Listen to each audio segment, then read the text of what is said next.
रखिएगा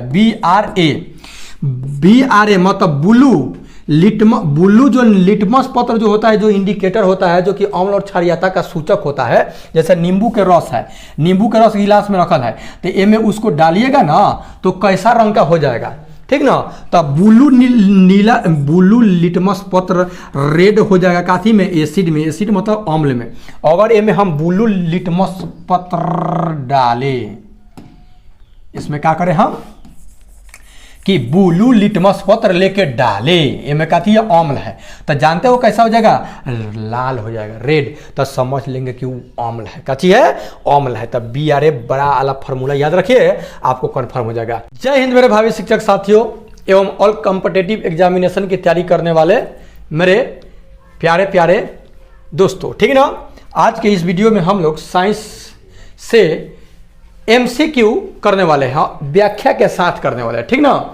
अब देखिए साइंस का कई वीडियो हम बना करके डाल चुके हैं, अगर वो वीडियो आप लोग देखे होंगे तो इसमें बड़ा मजा से आप क्या कर सकते हैं, इसका जवाब दे सकते हैं, ठीक ना। चलिए, तो ये आपका साइंस ये मिक्सचर रहेगा।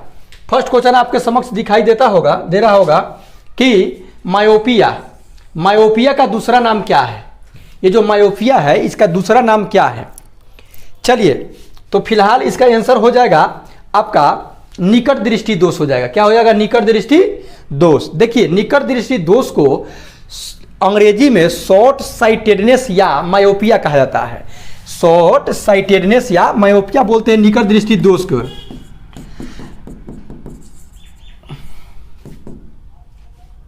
जी, शॉर्ट साइटेडनेस या मायोपिया बोलते हैं, ठीक ना। शॉर्ट साइटेडनेस या मायोपिया बोलते हैं, ठीक ना। ये ठीक दिख रहा है, शॉर्ट साइटेडनेस या मायोपिया बोलते हैं निकट दृष्टि दोष में, ठीक ना। आइए अब जरा दूरदर्शिता, दूरदृष्टि दोष, निकट दृष्टि दोष और दृष्टि वैमन्य के बारे में हम चर्चा कर दे रहे हैं आपको, ठीक ना। देखिए, मायोपिया का दूसरा नाम ही निकट दृष्टि दोष है। मायोपिया आंख में एक प्रकार का होने वाला रोग है, ठीक है ना। मायोपिया क्या है, आंख में एक प्रकार का होने वाला रोग है। इस रोग में क्या होता है, तो इस रोग से ग्रसित व्यक्ति नजदीक की वस्तु को देख पाता है। देखिए ध्यान दीजिएगा, बहुत इंपॉर्टेंट बात है ये, मतलब कि जौन रोग हो रहेगा ना वही दिखाई देगा। अगर हमें निकट दृष्टि दोष हुआ है ना तो हमें निकट की ही वस्तु दिखाई देगी साफ साफ, दूर की दिखाई नहीं देगी। अगर दूर दृष्टि दोष हुआ है तो दूर के दिखाई देगा, निकट का दिखाई नहीं देगा। और जरा दूरदर्शिता हुआ है तो समझ लीजिए पूरा का पूरा चौपट, मतलब न नजदीक का दिखाई देगा और न दूर के दिखाई देगा। देखिए, तो इस रोग से ग्रसित व्यक्ति की वस्तु क्या करता है, नजदीक की देख पाता है परंतु दूर की स्थित वस्तु को यह देख नहीं पाता है।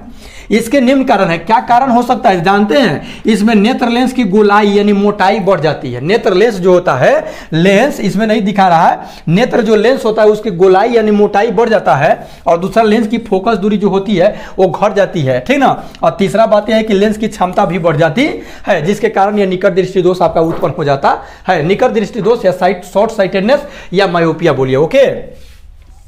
इसके कारण वस्तु का प्रतिबिंब जो होता है ना रेटिना पर न बनकर के रेटिना से पहले ही बनने लगता है। अब आपसे क्वेश्चन ये भी पूछेगा कि बताइए किसी वस्तु का प्रतिबिंब आंख के किस भाग पर बनता है, तो वो रेटिना पर बनता है, ठीक ना। अगर रेटिना के, तो ये इसमें निकट दृष्टि उसमें क्या होता है, रेटिना से पहले ही बनने लगता है, जिसका कारण वस्तु क्या होता है कि दिखाई दे देता है निकट के, लेकिन दूर के दिखाई नहीं देता है। निकट दृष्टि दोष निवारण के लिए उपयुक्त फोकस दूरी के अवतल लेंस का प्रयोग किया जाता है। अब इसे याद कैसे कीजिएगा, निकट माने आवता, निकट माने आवता, निकट माने आवता, निकट माने आवता मतलब अवतल। निकट दृष्टि दोष को दूर किस लेंस से किया जाता है, तो अवतल लेंस से। अवतल को जानते हैं अपसारी लेंस भी बोलते हैं, है ना। अवतल लेंस को अपसारी लेंस बोलते हैं, ठीक ना। तो इसका निवारण अवतल नहीं देके अपसारी दे देगा तो घबराइएगा मत, ठीक ना। अगला है हाइपरमेट्रोपिया। हाइपरमेट्रोपिया को अंग्रेजी माने दूरदृष्टि दोष को अंग्रेजी में हाइपरमेट्रोपिया बोलते हैं। इस रोग के निवारण के लिए उपयुक्त फोकस दूरी के उत्तल लेंस का प्रयोग किया जाता है, ठीक। और इस सब का उल्टा हो जाएगा, निकट दृष्टि दोष के उल्टा। उसमें क्या हुआ था कि नेत्र लेंस की गोलाई बढ़ गई थी तो इसमें घट जाएगी। उसमें नेत्र लेंस की फोकस दूरी घट जाती है तो इसमें बढ़ जाती है। नेत्र लेंस की क्षमताओं में बढ़ जाती है तो घट जाती है, उल्टा हो जाएगा, ठीक ना, ओके। फोकस दूरी के उत्तल लेंस का प्रयोग किया जाता है। स्वस्थ नेत्र के लिए अस्पष्ट दृष्टि की न्यूनतम दूरी 25 सेंटीमीटर होता है, याद रखिएगा। जरा दूरदर्शिता जो जिसको प्रेस बायोपिया बोलते हैं, ठीक ना, इसके निवारण के लिए द्विफोकसी लेंस यानी बाइफोकल लेंस का उपयोग किया जाता है। ओके, बाइफोकल लेंस का। और ये एक और जो रोग था जिसको दृष्टि वैमन्य बोलेंगे, ये इसमें क्या होता है कि व्यक्ति क्या करता है कि इसमें जो अगर मान लीजिए कि ये लाइन सीधे पड़ा हुआ है तो खड़ा दिखाई देगा, खड़ा होगा तब पड़ा, उसके लिए बेलनाकार लेंस का उपयोग किया जाता है, ठीक ना। तो ये क्वेश्चन से इतना रिलेटेड बातें हुई। आइए क्वेश्चन नंबर दूसरा देखिए, आप बताने का कोशिश कीजिए कि इसका क्या सही जवाब होगा कि प्रत्येक, अबे है क्या कोई दिक्कत प्रत्येक किलोग्राम पर पृथ्वी का गुरुत्वाकर्षण बल लगभग डैश होता है, तो बताइए क्या 15 न्यूटन, अबे 15 न्यूटन, 10 न्यूटन, 5 न्यूटन, 20 न्यूटन, बताइए। प्रत्येक किलोग्राम पर पृथ्वी का गुरुत्वाकर्षण, वही जो पृथ्वी है, प्रत्येक किलो, 1 किलो की अगर वस्तु यहाँ पे रख दे, 1 केजी के अगर वस्तु यहाँ पे रख दे, तो 1 केजी का वस्तु रख दे तो इस पर 1 केजी का वस्तु अगर होगा तो पर कितना ग्रेविटेशनल फोर्स लगेगा, गुरुत्वाकर्षण बल, ये आपको बताना है। ठीक, देखिए जी, आइए इसका एक्सप्लेन कर दे रहे हैं, ठीक ना। वेट mg होता है, क्या होता है mg, m मतलब मास, मास मतलब द्रव्यमान, कितना केजी के है तो 1 केजी के है, 1 केजी अगुण्य जी, जी मतलब गुरुत्वाकर्षण, ठीक ना, जी मतलब कि ये जो होता है इसका मान कितना होता है 9.8 होता है, लेकिन यहाँ पे हम 10 लेंगे, क्या लेंगे 10 लेंगे, ठीक ना। मतलब जी का जो मान होता है, जो गुरुत्वीय त्वरण है जी, इसका मान मतलब 9.8 मीटर प्रति सेकंड होता है, लेकिन हमको लेना है कितना 10। तो अब देखिए 1 में 10 से गुना कीजिएगा तो कितना होगा 10 जी का मान 10 का होता है वो मीटर प्रति सेकंड होता है। तो 1 में 10 से गुना करेंगे 10, आई हो जाएगा केजी मीटर प्रति सेकंड। अब केजी मीटर प्रति सेकंड मतलब होता है 1 न्यूटन होता है, क्या होता है 1 न्यूटन, दिख रहा है ना जी। तो 10 न्यूटन हो जाएगा, कितना हो जाएगा 10 न्यूटन। अब इसी के जगह पर 1 केजी के जगह पर 2 केजी, 2.5 केजी, कुछ केजी कर दे तो आराम से W बराबर mg का फार्मूला लगा कर आप निकाल सकते हैं। ओके, आइए देखते हैं नेक्स्ट क्वेश्चन, सॉरी इसका एक्सप्लेन देख लीजिए। देखिए प्रत्येक किलोग्राम पर पृथ्वी का गुरुत्वाकर्षण बल लगभग 10 न्यूटन ही लगता है। लगभग की बात लगा दिया ना, क्योंकि एग्जैक्ट गुरुत्वाकर्षण का भार जो होता है यहाँ भार बराबर W बराबर mg होता है, मतलब 1 गुने 10 न्यूटन मान 10 न्यूटन हो गया। दूसरा कलर ले लें। जी का परमाणिक जो मान है 9.8 मीटर प्रति सेकंड होता है। सर्वप्रथम न्यूटन ने इस मान को निकाले थे कब 1686 ईस्वी में। यह बताया कि ब्रह्मांड में स्थित प्रत्येक पिंड जो है ना एक दूसरे 1600, ये देख रहा ना 1686 में यह बताया कि ब्रह्मांड में स्थित प्रत्येक पिंड जो है ना एक दूसरे पिंड पर क्या कर रहा है, बल लगा रहा है ना, अपनी ओर आकर्षित करता है। गणितज्ञ ब्रह्मगुप्त ने भी न्यूटन से पहले यानी पूर्व है यहाँ, ठीक ना, थोड़ा सट गया, उसमें बता दिया था कि सभी वस्तुएं पृथ्वी की ओर गुरुत्वाकर्षित होती है। जी का मान निम्न रूप से भावित होता है, जो निम्न है। पृथ्वी की सतह से ऊपर या नीचे जाने पर जी का मान घटता है। याद रखिएगा, पृथ्वी से ऊपर जाएंगे तब जी का मान घटेगा, 9.8 से घटेगा, नीचे भी जाएंगे तो घटेगा। दूसरा, पृथ्वी के ध्रुव पर जी का मान सबसे अधिक होता है। क्वेश्चन पूछेगा कि कहाँ जी का मान सबसे अधिक होता है, यानी गुरुत्वीय त्वरण का मान सबसे अधिक कहाँ होता है, तो ध्रुव पर, पोल पर। विषुवत रेखा पर जी का मान न्यूनतम होता है, विषुवत रेखा पर सबसे कम होता है।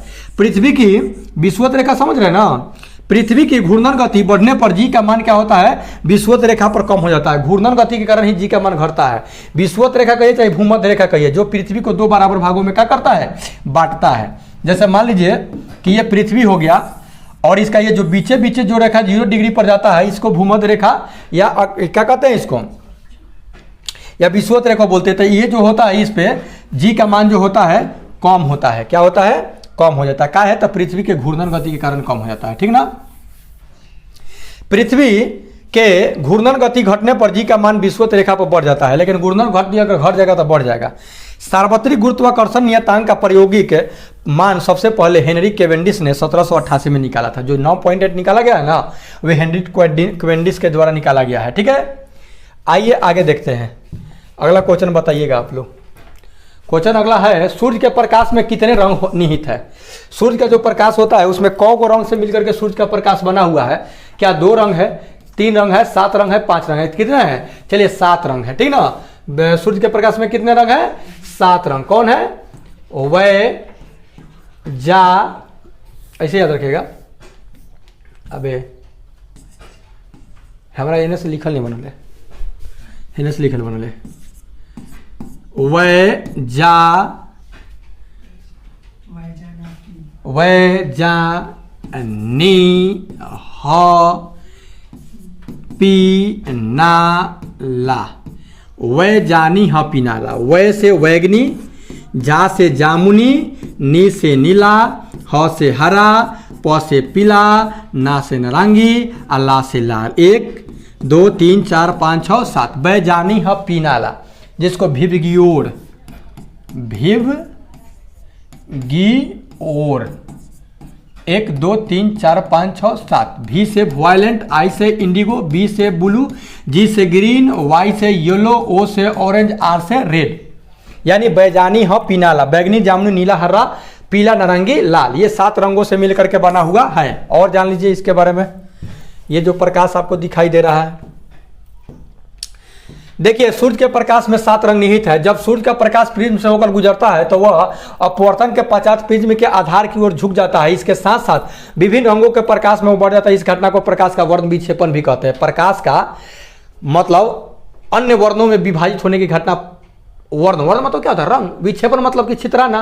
तो जब प्रिज्म से होकर के प्रकाश जब गुजरता है तो 7 रंगों में क्या होता है? छितरा जाता है। यानी 7 रंगों में क्या होता है? बढ़ जाता है। जैसे मान लीजिए कि इस तरह से ये प्रिज्म हो गया, ठीक। और जैसे ये सूर्य के प्रकाश यहाँ जाएगा ना तो ये क्या होगा कि 7 रंगों में विभक्त हो जाएगा। 1 2 3 4 5 6 7। 7 रंगों में क्या होगा? आयन कोणीय के स्पेक्ट्रम बन जाएगा, वही भिवगियोर हो जाएगा, ठीक ना। प्रकाश के विभिन्न रंगों के तरंग दैर्घ्य भिन्न भिन्न होता है। आई जब 7 जो रंगवा है ना, सबका तरंग दैर्घ्य जो होता है ना अलग अलग होता है। सूर्य के प्रकाश से प्राप्त रंगों में बैगनी रंग का विक्षेपण सबसे अधिक होता है। काहे अधिक होता है? तो बैगनी रंग का जो तरंग दैर्घ्य होता है कम होता है, और सबसे ज्यादा किसका होता है? लाल का होता है। लाल रंग का तरंग दैर्घ्य सबसे ज्यादा होता है और बैगनी का सबसे कम होता है। यही कारण है कि लाल रंग का ही उपयोग स्टॉपिस के लिए किया जाता है, जहां सिग्नल रहता है रुकने के लिए। तो लाल, क्योंकि दूर से दिखाई दे देगा कि लाल है, सबसे कम होता है। विक्षेपण मतलब छितराना। ओके, आइए क्वेश्चन देख रहे हैं नेक्स्ट। रंग से संबंधित इतना था, कहने आगे आगे का फिर अगला आपको आ गया, प्रेजेंट हो गया है, देख रहे हो, प्रेजेंट हो गया चुट्टा। निम्नलिखित में से किस उपकरण का उपयोग विद्युत प्रवाह के मापन के लिए किया जाता है? चाहे वो अदिश धारा हो, चाहे प्रत्यावर्ती धारा हो, डायरेक्ट करंट हो, चाहे अल्टरनेटिंग करंट हो, एसी हो चाहे डीसी हो, उसको मापने के लिए किसका प्रयोग किया जाता है? पायरोमीटर, वाट मीटर, हाइग्रोमीटर, ए मीटर। बताइए विद्युत धारा को मापने के लिए किसका प्रयोग किया जाता है? चलिए आप इसका जवाब दे दिए होंगे। जब मेरा वीडियो देखते होंगे लगातार ना तो ये सब धुआं धुआं होगा। ए मीटर का प्रयोग किया जाता है। क्या चीज का प्रयोग किया जाता है? ए मीटर। यहाँ पे देख रहे हैं उपकरण दिखाई दे रहा है आपको, ठीक ना। आइए इसको देखते हैं क्या होता है ए मीटर। सब झिलझिला रहा है क्या? चलिए कोई दिक्कत। देखिए एमीटर उपकरण का उपयोग विद्युत प्रवाह के मापन के लिए किया जाता है, चाहे वो दिश धारा हो और चाहे परावर्ती धारा हो। हाइग्रोमीटर, उससे रिलेटेड कोई और मीटर है तो जान लीजिए। हाइग्रोमीटर से वायुमंडलीय आर्द्रता मापा जाता है, जो ऑप्शन था, ठीक ना। पौधों में वाष्पोत्सर्जन की दर मापने वाला जो यंत्र है वो भी आपका क्या है? वो यंत्र पोटोमीटर है, याद रखिएगा। पोटोमीटर से क्या किया जाता है कि हाइग्रोमीटर से वायुमंडल में जो आर्द्रता है, नमी की मात्रा है, उसको हाइग्रोमीटर से नापेंगे। और पौधों में जो वाष्पोत्सर्जन की क्रिया का दर है उसको मापने के कितना तेजी से वाष्पोत्सर्जन क्रिया, वाष्पोत्सर्जन मतलब कि वाष्प बन करके निकलना, पत्ता से निकलता है पेड़ पौधा में सर, तो उसको मापते हैं पोटोमीटर से। द्रवों के घनत्व तथा प्रसार गुणांक का मापन करने के यंत्र को पाइकोनोमीटर कहते हैं। कहते हैं पाइकोनोमीटर। द्रव के कितना घनत्व है, डेंसिटी कितना है, कितना घनत्व है तथा प्रसार गुणांक कितना है, तो उसको पाइकोनोमीटर से मापेंगे। कथी से? पाइकोनोमीटर। समय की सही अवधि बताने वाला यंत्र को स्टॉप वॉच कहा जाता है। स्टॉप वॉच, स्टॉप वॉच सही समय बताता है। चित्रों को पर्दे पर प्रक्षेपण के लिए प्रयोग की जाने वाली उपकरण को एपीडायस्कोप कहा जाता है। एपीडायस्कोप। पायरोमीटर ऊंचे ताप के माप को करने के लिए भी यंत्र में इस प्रयोग में लाया जाता है, इस यंत्र का। वाट मीटर विद्युत किसी विद्युत लोड द्वारा ली जाती है, विद्युत शक्ति को मापने के लिए भी प्रयुक्त किया जाता है। आइए क्वेश्चन आगे नहीं है, हाँ क्वेश्चन आगे है, देख लीजिए। अगला क्वेश्चन आपको दिखाई दे रहा होगा कि अरे भाई ये कौन को क्वेश्चन हुआ, एक उपकरण जिसका उपयोग विद्युत सर्किट में दो बिंदुओं के बीच के विभवांतर को मापने में किया जाता है वो कौन है? क्या वो एमीटर है, गैल्वेनोमीटर है, वोल्टमीटर है, बोलोमीटर है? बताइए कि कौन सा होगा इसका सही जवाब।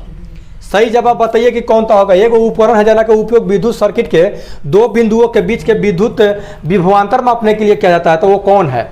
गैल्वेनोमीटर है कि वोल्टमीटर है कि बोलोमीटर की एमीटर है? तो इसका ऑप्शन हो जाएगा आपका सी, वोल्टमीटर है। क्या है? वोल्टमीटर है। चलिए आइए ज़्यादा इस सभी के बारे में जान ले। देखिए ये जो वोल्टमीटर जो है ना, एक उपकरण है जिसका उपयोग क्या किया जाता है? विद्युत सर्किट में दो बिंदुओं के बीच के विद्युत विभवांतर को मापने के लिए। कितना विद्युत विभवांतर है, ठीक। आमीटर या एमीटर विद्युत धारा के परिमाण को मापने वाला यंत्र है, जो अभी जस्ट आया था। आमीटर विद्युत धारा के एम्पियर में मापता है, आमीटर एम्पियर में मापता है आमीटर, ओके। इसलिए इसे एम्पियर मीटर भी कहते हैं। गैल्वेनोमीटर जो होता है किसी परिपथ में विद्युत धारा के पता लगाने का यंत्र है गैल्वेनोमीटर। जो गैल्वेनोमीटर जो होता है ये आपका पता लगाएगा कि हाँ वो तारवा में धारा प्रवाहित होइत बा कि नहीं होइत बा, कहाँ से कटल बा। मान लीजिए कि सर्किट कटा हुआ है तो ये गैल्वेनोमीटर जाकर के सटा के देखेंगे तो पता चल जाएगा, अच्छा यहाँ मतलब की धारा प्रवाहित नहीं होती, ये जन कटल बा, वो जन से काट कर जोड़ना किया जाता है। समझे कि नहीं समझे? आइए देखते हैं नेक्स्ट क्वेश्चन।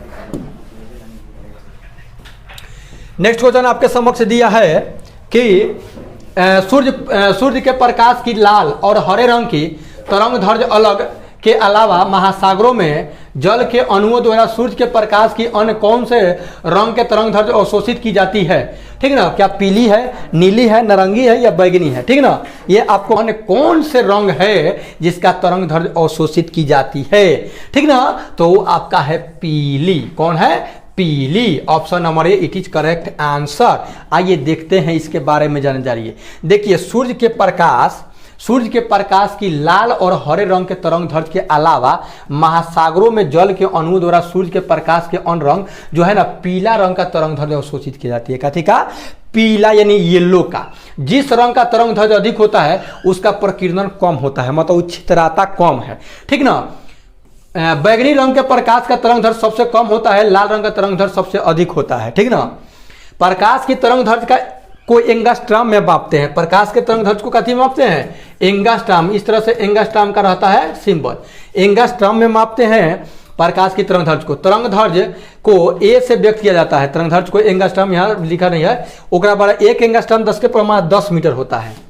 एक एंगास्ट्राम बराबर 10 के पावर माइनस के 10 मीटर होता है। एक एंगास्ट्राम में क्या होता है? 10 के पावर माइनस 10 मीटर होता है। ठीक ना। आइए देखते हैं क्वेश्चन नंबर नेक्स्ट।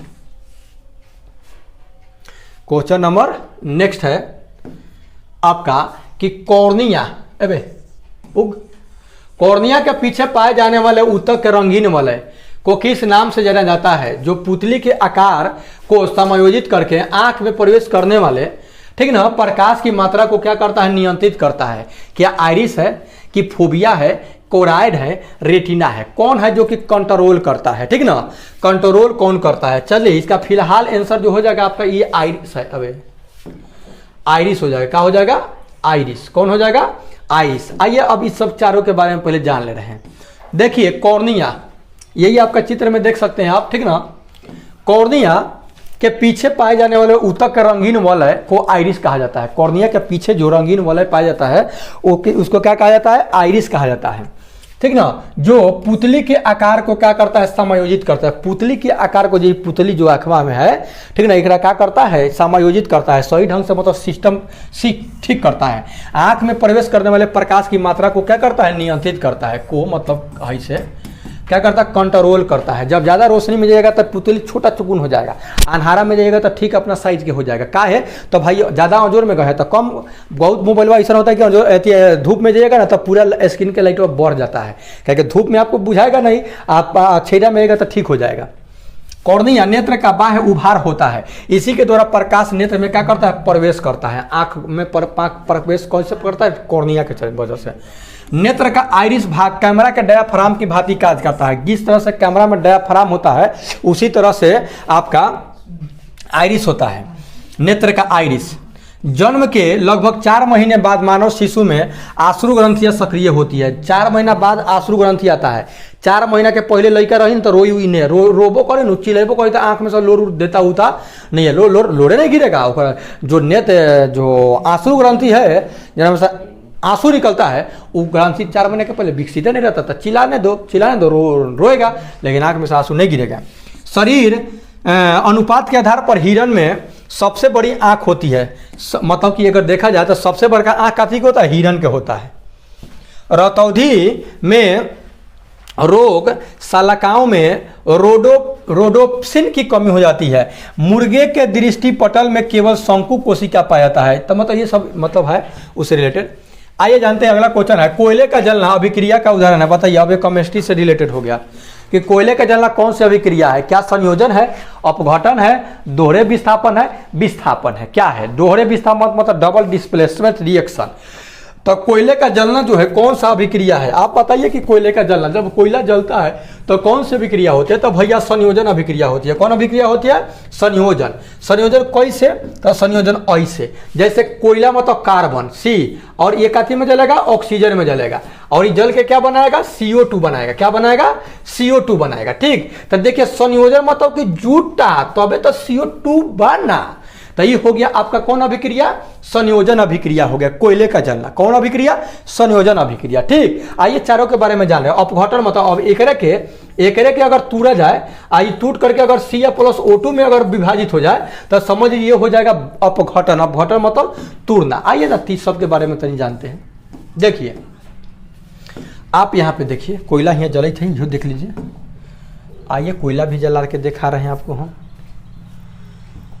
यहाँ देखिए कोयला फटफट करके जलत है। देखिए कोयला का जलना, अबे कोयला का जलना संयोजन अभिक्रिया का उदाहरण है। ओके, कोयला जल कर वायु के ऑक्सीजन से अभिक्रिया कर CO2 बनाता है, यानी C+O2 अभिक्रिया CO2। कोयले में मुख्य रूप से कार्बन होता है। मृत वनस्पति के धीमे प्रक्रम द्वारा कोयले में परिवर्तन को कार्बनीकरण कहते हैं। अब कोयला जो बनता है, मान लीजिए कि पेड़ पौधा दबा गया, लाखों बरस लग गया, वो कौन प्रक्रिया होगा? वो बहुत धीमा प्रक्रिया होता है जिसको कार्बनीकरण कहते हैं। कार्बनीकरण प्रक्रिया के कार्बनीकरण है। कार्बनीकरण प्रक्रिया के द्वारा क्या होता है कि वो पेड़ पौधा जो दबा रहता है वो कोयला में रूपांतरित हो जाता है। ओके, कोयले को जीवाश्म ईंधन भी कहते हैं। जीवाश्म मतलब जीवों के अंश है। अंश जीवों का अंश मतलब पेड़ पौधा तो जीवित है। वायु में गर्म करने पर कोयला जलता है और मुख्य रूप से कार्बन डाइऑक्साइड गैस उत्पन्न करता है। कोयले का उपयोग बॉयलरों, इंजनों और भट्टियों में ईंधन के रूप में कोल गैस बनाने में, धातु कर्म के अवकरण में तथा कई रासायनिक पदार्थों के निर्माण में किया जाता है।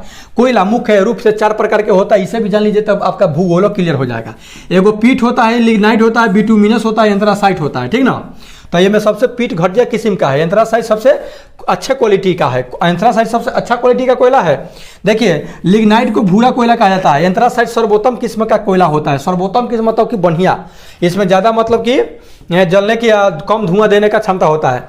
बिटुमिनस कोयला इंजन में जलाने तथा कोल गैस बनाने में काम आता है। सबसे कम घटिया पीट कोयला है। ओके, अब देखिए बाकी के तो यहाँ पे नहीं रखा गया है, लेकिन जान लीजिए अपघटन मतलब कि क्या होगा? संयोजन का उल्टा अपघटन अभिक्रिया होता है। दोहरा विस्थापन मतलब डबल डिस्प्लेसमेंट, दूसरा के जगह पर जाकर के कोई दूसरा बढ़ जाएगा तो हो गया डबल डिस्प्लेसमेंट। अब विस्थापन अभिक्रिया मतलब वही हुआ। अपघटन के नहीं, अपघटन अलग है। विस्थापन मतलब कि विस्थापित करके अपने जाके बढ़ जाता है। आइए देखते हैं आगे क्वेश्चन। कमेंट करके बताइएगा कि कैसा वीडियो लगा, क्या और इसमें कोई कुछ छूट तो नहीं रहा है? कुछ छूट रहा होगा तो फिर से हम सुधिया करके लाएंगे। निम्नलिखित में से कौन सा एक प्राकृतिक अम्ल क्षारक संकेतक नहीं है? प्राकृतिक अम्ल के क्षारक संकेतक नहीं है। पिटूनिया का फूल, लाल गोभी का पत्ता, जिरेनियम का फूल, अजवाइन के पत्ता। बताइए कि इसमें से कौन है जो कि ये प्राकृतिक अम्ल क्षारक के संकेतक नहीं है? अम्ल क्षारक संकेतक, अम्ल और क्षार के संकेत करना। तो पिटूनिया का फूल तो पता ये देता है, जब बारिश होता है तो गाढ़ा नीला रंग हो जाता है, तो मतलब कि पता चल जाता है कि अम्लीय है। लाल गोभी का पत्ता, जिरेनियम के फूल, अजवाइन के पत्ता। आपका ऑप्शन नंबर जो होगा वो 4 इसका सही हो जाएगा। अजवाइन के पत्ता कौन हो? ये मतलब अजवाइन का जो पत्ता आपको दिखाई दे रहा है ये कोनो मतलब कि सूचक नहीं है, इंडिकेटर नहीं है। इंडिकेटर के मतलब क्या होता है? जो अम्ल और क्षार के बता दे कि अम्ल है कि क्षार है। ठीक ना, अम्ल है कि क्षार है। याद रखिएगा, नीला लिटमस पत्र लाल हो जाता है कैसे, एगो BRA फॉर्मूला याद रखिएगा, BRA मतलब ब्लू जो लिटमस पत्र जो होता है, जो इंडिकेटर होता है, जो कि अम्ल और क्षारीयता का सूचक होता है। जैसे नींबू के रस है, नींबू के रस गिलास में रखल है, तो ए में उसको डालिएगा ना तो कैसा रंग का हो जाएगा, ठीक ना। तो ब्लू लिटमस पत्र रेड हो जाएगा काथी में, एसिड में, एसिड मतलब अम्ल में। अगर ए में हम ब्लू लिटमस पत्र डालें, इसमें क्या करें हम कि ब्लू लिटमस पत्र लेके डाले, इनमें कहती है अम्ल है, तो जानते हो कैसा हो जाएगा, लाल हो जाएगा, रेड, तो समझ लेंगे कि वो अम्ल है, कची है, अम्ल है। तब BRA बड़ा वाला फार्मूला याद रखिए, आपको कन्फर्म हो जाएगा, ठीक ना। तो अजवाइन के पत्ते एक प्राकृतिक अम्ल क्षारक संकेतक नहीं है भैया। प्राकृतिक अम्ल क्षारक संकेतन में पिटूनिया के पत्ता, लाल गोभी के पत्ता, जीरेनियम के फूल, ये सब क्या होता है कि आता है, लेकिन ये वाला नहीं आता है। ये जो देख रहे हैं ये मतलब कि मेथी उथी, मेथी का है, अजवाइन के ग्राम नहीं है उपयोग है, ठीक है।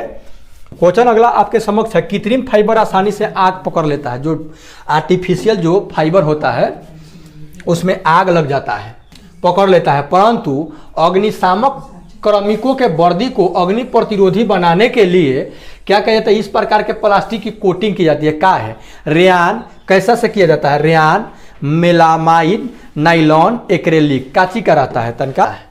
तो याद रखिएगा ऑप्शन नंबर इसका बी करेक्ट आंसर हो जाएगा। मेलामाइन का रहता है, काची का रहता है, जो कृत्रिम फाइबर जो होता है आसानी से आग पकड़ लेता है, लेकिन जो अग्निशामक यंत्र में जो काम करते हैं उसका वर्दी उर्दी जो होता है अग्नि प्रतिरोधी बनाने के लिए, जानते हैं उस प्लास्टिक की कोटिंग किसके साथ की जाती है, मेलामाइन के साथ की जाती है। आइए जरा इसके बारे में हम लोग देखते हैं अच्छा से। देखिए कृत्रिम फाइबर आसानी से आग पकड़ लेता है, बात बढ़िया है, परंतु अग्निशामक कार्मिकों की वर्दी को अग्नि प्रतिरोधी बनाने के लिए, मतलब कि आग न पकड़े, इसके लिए मेलामाइन प्लास्टिक की कोटिंग की जाती है, मतलब मेलामाइन को मिलाया जाता है। मेलामाइन का निर्माण क्या होता है, मेलामाइन एवं फॉर्मल्डिहाइड के बहुलीकरण के फलस्वरूप होता है। यह एक कठोर थर्मोप्लास्टिक है जिसका उपयोग सजावटी टाइलों, खाने के बर्तनों, ठीक ना, व्हाइट बोर्ड आदि के निर्माण में किया जाता है। किसका, मेलामाइन का। इसे अग्नि प्रतिरोधी योजकों के रूप में पेंट, प्लास्टिक एवं कागज में भी मिश्रित करके इसको बनाया जाता है, मतलब प्रयोग किया जाता है। अग्निशामक प्लास्टिक का आविष्कार, अब प्लास्टिक से संबंधित बात है तो उसके भी जान लीजिए। 1845 ईस्वी में जर्मनी वैज्ञानिक क्रिश्चियन सोनबेन ने किया था। सेलुलोज से बने कृत्रिम रेशे को रेयान कहते हैं। सेलुलोज से जो कृत्रिम जो रेशा बनता है उसको क्या कहा जाता है, रेयान कहा जाता है, ठीक ना। नाइलॉन मानव द्वारा संश्लिष्ट किया गया पहला रेशा है, नाइलॉन मानव उसको क्या किया, प्रयोगशाला में संश्लिष्ट किया है। आगे आइए, अगला क्वेश्चन है कि सभी एसिड धातुओं के साथ अभिक्रिया करके डैश गैस उत्पन्न करती है। सब जितना धातु है ओकरा के अगर आप अभिक्रिया कराइएगा एसिड मतलब अम्ल से, तो क्या उत्पन्न करेगा, क्या नाइट्रोजन गैस उत्पन्न करेगा, क्लोरीन करेगा, हाइड्रोजन करेगा, ऑक्सीजन करेगा, क्या करेगा, तो हाइड्रोजन गैस उत्पन्न करेगा। क्या करेगा, हाइड्रोजन गैस उत्पन्न करेगा। Okay, option number C is correct answer. आइए देखते हैं। देखिए सभी एसिड धातु से अभिक्रिया करके हाइड्रोजन गैस उत्पन्न करती है, ठीक है। जैसे Zn+2HCl, ZnCl2 + H2Cu, इस तरह से क्या होगा कि ये क्या करेगा कि हाइड्रोजन गैस उत्पन्न करेगा। ओके, हाइड्रोजन आवर्त सारणी का प्रथम तत्व है। चलिए उससे रिलेट कर दिया जाए आवर्त सारणी में। तो प्रथम तत्व है, इसका द्रव्यमान 1.008 है, मतलब कि 1 ले लिया जाता है। सूर्य एवं तारों का 3/4 भाग हाइड्रोजन का बना हुआ है। सूर्य और तारा जो है उसका 3/4 जो हिस्सा हाइड्रोजन से ही बना हुआ है। हाइड्रोजन का भविष्य का ईंधन कहा जाता है। आगे आने वाले समय में अगर कोई ईंधन होगा तो हाइड्रोजन होगा। नाइट्रोजन यौगिक का नाइट्रोजन में परिवर्तन विनाइट्रीकरण से किया जाता है। ऑक्सीजन गैस की खोज सर्वप्रथम स्वीडन के सीले नामक वैज्ञानिक ने किया था। कौन किए थे, सीले नामक ऑक्सीजन की खोज किए थे 1772 में। क्लोरीन गैस फूलों के रंग को उड़ा देता है, उससे रिलेटेड ये सब बातें हैं। आइए जानते हैं, देखते हैं क्वेश्चन नंबर नेक्स्ट। कौन मिनट का वीडियो हो गया, 28, 2 मिनट का और। अगला क्वेश्चन है, पदार्थ को निम्नलिखित में से किस अवस्था को बोस-आइंस्टाइन कंडेंसेशन के नाम से भी जाना जाता है। क्या, तृतीय, पंचम, द्वितीय, चतुर्थ। Option number B it is correct answer. पंचम अवस्था को, चौथा अवस्था को प्लाज्मा, ठोस, द्रव, गैस। चौथा हो गया प्लाज्मा, पांचवा होगा बोस-आइंस्टाइन कंडेंसेट, ठीक है। देखिए पदार्थ की पंचम अवस्था जो है ना, बोस-आइंस्टाइन कंडेंसेट है के नाम जाना जाता है। 5 पदार्थ की 5 अवस्था कौन कर है, तो ठोस पदार्थ की वह भौतिक अवस्था जिसका आकार एवं आयतन दोनों निश्चित होता है वो ठोस कहलाता है, जैसे लोहा, कुर्सी, ये सब हो गया। द्रव पदार्थ की भौतिक अवस्था जिसका आकार अनिश्चित और आयतन निश्चित होता है। आकार अनिश्चित लेकिन आयतन निश्चित होगा। मतलब कि जैसे में अल्कोहल हो गया, पानी हो गया, पानी को जिस बर्तन में डालोगे उसी के आकार ग्रहण कर लेगा, लेकिन अगर 1 kg है तो 2 kg पर थोड़ी हो जाएगा, 1 kg रहेगा, ठीक ना। गैस पदार्थ की वो भौतिक अवस्था जिसका आकार एवं आयतन दोनों अनिश्चित होता है। दोनों अनिश्चित, आकार भी अनिश्चित, आयतन भी अनिश्चित होता है। गैस कहलाता है, जैसे हवा ऑक्सीजन गैस हो गया। प्लाज्मा पदार्थ की चौथी अवस्था को प्लाज्मा अवस्था कहा जाता है। बोस-आइंस्टाइन संघनन पदार्थ है, संसार को सभी वस्तुएं द्रव्यों अर्थात पदार्थों से बनी है। पांचवी अवस्था को बोस-आइंस्टाइन कंडेंसेट कहा जाता है। संसार की सभी वस्तुएं द्रव्यों अर्थात पदार्थों से बनी हुई है, ठीक ना। तो इसका जो बोस-आइंस्टाइन कंडेंसेट जो है ना, ये जो है ये सूर्य तारा वाला बात है। आइए आगे क्वेश्चन एक देखते हैं। संतृप्त हाइड्रोकार्बन को डैश कहा जाता है। संतृप्त हाइड्रोकार्बन को क्या कहा जाता है, ठीक ना। क्या एल्कीन कहा जाता है, एल्केन कहा जाता है, समस्थानिक कहा जाता है, एल्काइन कहा जाता है, क्या कहा जाता है। देखिए तो एल्केन कहा जाता है, कहा जाता है एल्केन। संतृप्त जो हाइड्रोकार्बन होता है उसको एल्केन कहा जाता है, ठीक है। आइए इसके बारे में जान लें हम लोग। संतृप्त हाइड्रोकार्बन को एल्केन कहा जाता है। ये कार्बनिक रसायन से ये सब बात है, ठीक ना। ये सब देख रहे हैं आप, ये सब समझ लीजिए कि ये एल्केन से है। संतृप्त हाइड्रोकार्बन को एल्केन या पैराफिन भी कहा जाता है। पैराफिन एक लैटिन शब्द है जिसका अर्थ होता है अल्प प्रक्रियाशील। अल्प प्रक्रिया, संतृप्त हाइड्रोकार्बन की क्रियाशीलता बहुत कम होती है, इसलिए उन्हें पैराफिन कहा जाता है तथा इसमें विशेष प्रकार की गंध भी पाई जाती है, यही पैराफिन है, ठीक ना। पैराफिन यानी मोम की तरह होता है। अरे मोम में समझ लीजिए कि इसका उपयोग किया जाता है। देखते ना अगरबत्ती बर्थडे उडे मनाता है लोग तो लाता है। संतृप्त हाइड्रोकार्बन श्रेणी के सदस्य का सामान्य सूत्र जो होता है ना CnH2n होता है। CnH2n+2 होता है, CnH2n+2 वहाँ तक छूटा हुआ है, ठीक ना, घबराइएगा मत। जहाँ कार्बन की संख्या को सूचित, C कार्बन की संख्या को सूचित करता है। N प्रथम 10 संतृप्त हाइड्रोकार्बन के methane, ethane, propane, butane, pentane, hexane, heptane, octane, नोनेन, decane को क्या करता है, सूचित करता है। एल्कीन या ओलिफिन तथा एल्काइन और संतृप्त हाइड्रोकार्बन है। कैल्शियम ऑक्साइड का आणविक सूत्र CaO है। कैल्शियम ऑक्साइड का आणविक सूत्र क्या है, CaO। CaO को क्विक लाइम कहा जाता है। क्विक लाइम क्या कहा जाता है, क्विक लाइम। लाइम माने चुनना, ठीक है। कैल्शियम ऑक्साइड उजला छिद्र युक्त ठोस पदार्थ है। यह जल के साथ तीव्र गति से प्रतिक्रिया करता है तथा कैल्शियम हाइड्राइड में परिवर्तित हो जाता है। जैसे CaOH2 से अभिक्रिया करेगा तो CaOH होल ट्वाइस बनाएगा। कैल्शियम हाइड्रोक्साइड को बुझा हुआ चूना कहते हैं। CaO को बुझा हुआ चूना भी कहा जाता है। कैल्शियम हाइड्राइड को हाइड्रोलिथ भी कहा जाता है, ठीक ना। तो आज के वीडियो को हम इतना ही पे रहने दे रहे हैं। नेक्स्ट वीडियो में इसके बाद वाले क्वेश्चन को लेकर के आएंगे। वीडियो कैसा लगा जरूर अपना कमेंट बॉक्स में प्रतिक्रिया दे। मिलता है नेक्स्ट वीडियो, तब तक टेक गुड बाय।